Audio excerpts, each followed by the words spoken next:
Tiziano, all'anagrafe Tiziano Veceglio, è considerato uno dei più importanti pittori italiani ed è il principale esponente del Rinascimento veneziano. L'artista nacque in una famiglia di notabili di Pieve di Cadore, un piccolo paese veneto in provincia di Belluno. Non rimase lì molto. Quando aveva solo 9 anni, i genitori, constatando il suo naturale talento per l'arte, lo mandarono a Venezia con il fratello Francesco per permettergli di affinare le sue abilità. Tiziano entrò nella bottega di Bellini, che gli insegnò a padroneggiare la pittura ad olio. Durante quel periodo di apprendistato fece amicizia con Giorgione, anch'egli allievo di Bellini. Tiziano per lungo tempo lavorò come assistente del collega più maturo e quando Giorgione morì fu Tiziano a completare una delle sue opere più celebri, la Venere di Dresda. Tra i primi importanti lavori di Tiziano ci sono gli affreschi realizzati per decorare le pareti del Fondacco dei Tedeschi, un palazzo veneziano in cui si raccoglievano le merci provenienti dai mercanti tedeschi. Il giovane artista prese parte al lavoro come allievo di Giorgione. Il Fondacco dei Tedeschi oggi ospita un lussuoso centro commerciale. Gli affreschi sono stati rimossi e sono conservati nella Cadoro.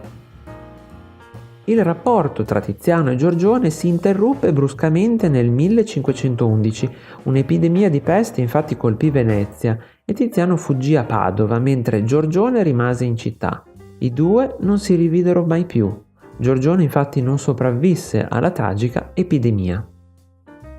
Quando Tiziano tornò a Venezia diventò in breve tempo uno dei più importanti e richiesti artisti della città. Il suo talento eclettico gli permetteva di ritrarre soggetti di ambiti anche molto distanti tra loro, dalla ritrattistica su commissione alle opere di arte sacra, dai soggetti a carattere mitologico ai temi allegorici e misteriosi.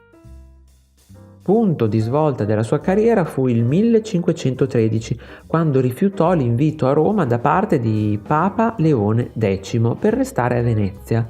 La città gliene fu grata tanto da nominarlo nel 1516 pittore ufficiale della Serenissima, incarico ricoperto prima di lui dal maestro Bellini.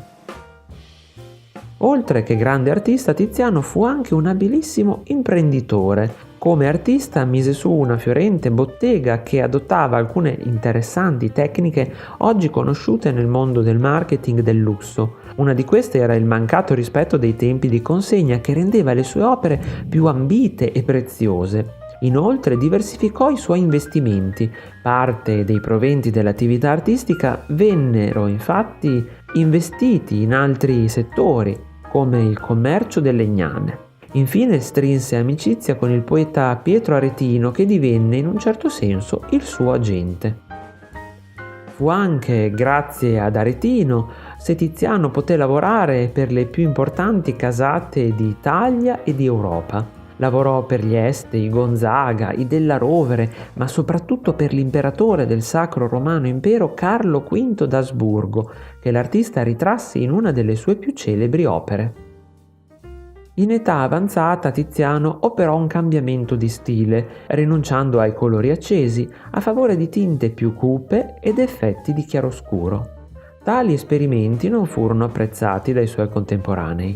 L'artista non poté nulla contro la nuova ondata di epidemia che si diffuse a Venezia negli ultimi decenni del XVI secolo. Dopo avergli portato via il figlio Orazio, la malattia si prese anche l'artista il 27 agosto 1576.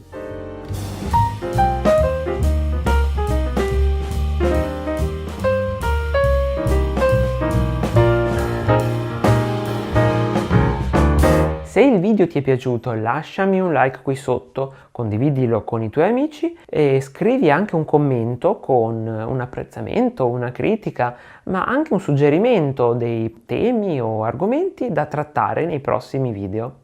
Ciao!